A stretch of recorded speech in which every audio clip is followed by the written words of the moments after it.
Well, it was well established that acute kidney injury causes adverse outcomes for patients, including mortality. We also recognise that patients undergoing surgery are particularly at risk of patient harm due to AKI.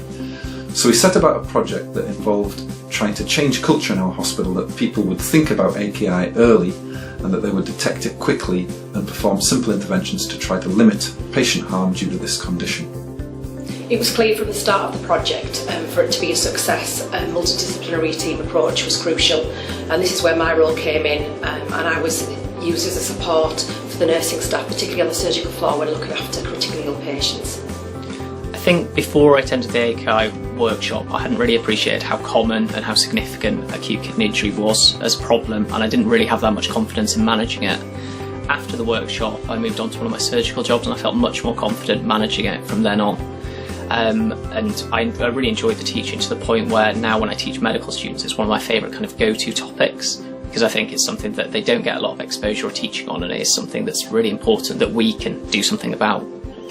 AKI is well known for being difficult to measure, and we've been trying to monitor rates for the last year or so, and at the moment we're seeing the lowest rates that we've seen in our trust, and we're also seeing falls in other rates like cardiac arrest, which might be related.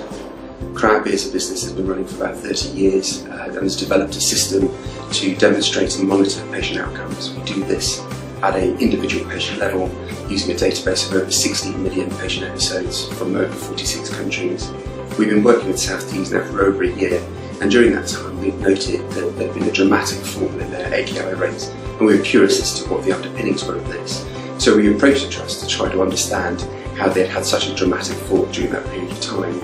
While working with both the AKI improvement team and the Clinical Informatics team, we were able to understand that before their intervention, AKI rates were something in the region of 1.7%, and after the intervention this had dropped down to 0.6%, which is the current rate, and continues to fall. On a rolling basis, this is something like 1.2%, which compares very favourably to what we see on the national level and in other trusts, where AKI rates range between 1.5 and 2%.